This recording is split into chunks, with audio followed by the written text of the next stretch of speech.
कौन सा समय है आपके लिए शुभ? क्या है आज ग्रहों का रहस्य? कैसा रहेगा ये दिन आपका? जानने के लिए देखिए। आप सबका बहुत बहुत स्वागत है हमारे YouTube चैनल में। कर्म, भाग्य, व्यापार, बिजनेस, नौकरी, यात्रा, शिक्षा, परिवार, प्रेम आपके लिए क्या कहते हैं?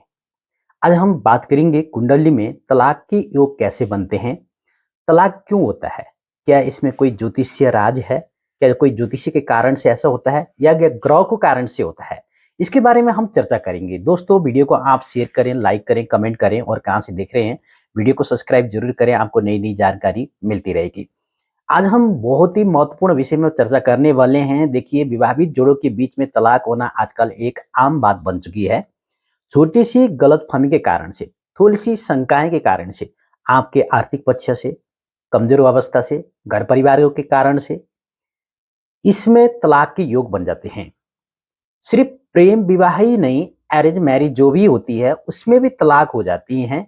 इसके पीछे कई कारण होते हैं। तो दोस्तों, हमें यह समझना है कि परंतु तलाक होने के पीछे ग्रह की युति का जिम्मेवार होता है या ग्रह के कारण के होता है या अन्य किसी कारण के से होता है। तो हम बात करेंगे कुंडली में ग्रह नक्षत्र की स्थिति वैवाहिक जीवन में कैसा प्रभाव देते हैं। तो आइए आज हम इसके बारे में अच्छे से समझने की कोशिश करेंगे। देखिए, पति पत्नी के तलाक के कारण होते हैं संचार की कमी, समझ की कमी, एक तो अन्य महिला या पुरुष के संबंध रखना जिससे संतान न होना, वित्तीय बेमेल आदि, इससे बहुत ही ज्यादा फर्क पड़ता है। यदि शादी से पहले युवक और युवती का कुंडली मिलन करवाया जाए तो बहुत ही समस्या पहले ही हल हो सकती है। अगर आप प्रेम रिलेशन में हैं या अरेंज मैरिज कर रहे हैं या लव मैरिज कर रहे हैं, ऐसे अवस्था में अगर आपको कुंडली मिलन नहीं किया है, तो अगर ग्रह खराब है तो देखिए ये तलाक होने की संभावना बहुत ही ज्यादा होती है। तो दोस्तों, अगर हम बात करें, देखिए कुंडली में कोई भी जातक हो या जातिकाएं हो, विवाह भाव यानी सप्तम भाव में स्पष्ट हानिकार प्रभाव ग्रह होंगे, तो पाप ग्रह होंगे, तो जिससे भविष्य में तलाक होने की संभावना बहुत ही ज्यादा होते हैं। तो ऐसे हमें बचना चाहिए। तो ज्योतिषीय शास्त्र में कुंडली मिलन करते समय केवल नियम और गुण मिलन काफी नहीं होता है। इसमें महत्वपूर्ण क्या होता है, जो संपूर्ण संतुष्टि के लिए सूर्य चंद्रमा ग्रह की स्थिति जांच करनी चाहिए। सबसे पहले अगर आप कुंडली मिलन कर रहे हैं तो कुंडली मिलन करते हुए आपको सूर्य चंद्रमा की आपको शुभता देखनी है, डिग्री देखनी है, शत्रु और मित्रता देखना है, मारक देखना है, बाल अवस्था देखना, वृद्धावस्था देखना है। तो आपको अच्छे से जांच करनी होगी।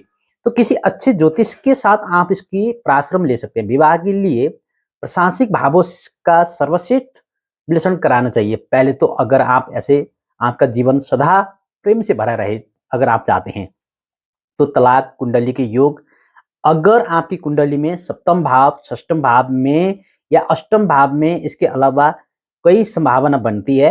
तो अगर यदि मंगल ग्रह आपके चौथे भाव में सुखेश में जाके बैठे हैं, सप्तम स्थान में सप्तमेश में बैठे हैं, अष्टम अष्टमेश में बैठे हैं या 12वें व्यवास में बैठे हैं, तो अन्य शुभ ग्रहों की जो जोड़ी होती है, जुड़ा हुआ हो, तो वैवाहिक जीवन में बहुत ही अशांति होती है, बहुत ही ज्यादा अशांति होती है।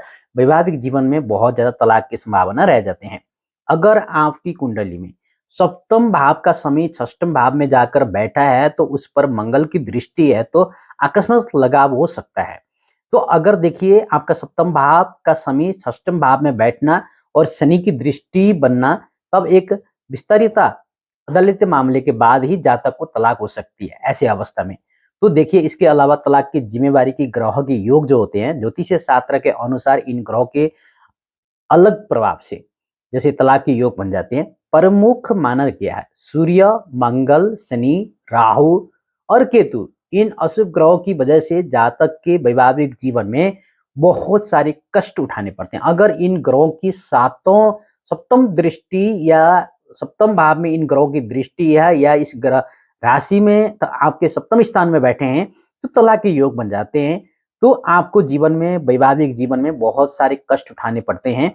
तो इन ग्रहों के प्रभाव से पति पत्नी एक दूसरे को अलग कर देते हैं। तो कुंडली में तलाक के संकेत ज्योतिषीय शास्त्र में या राशिफल के उपयुक्त जीवन साथी का संकेत मिलता है। चाहे वो लव मैरिज हो या अरेंज मैरिज हो। राशिफल में ही पता लगाया जा सकता है कि ये दोनों व्यक्ति के बीच संबंध अनुकूल होंगे या नहीं होंगे, कितनी अच्छी है कितनी बुरी है। इसमें देखिए, वैदेशिक ज्योतिष शास्त्र के अनुसार कुंडली में तलाक के संकेत किए जा सकते हैं। ऐसे संयोग जो शादीशुदा में जोड़ों के तलाक के योग कैसे बनते हैं, तो मैं आपको बताने वाला हूँ।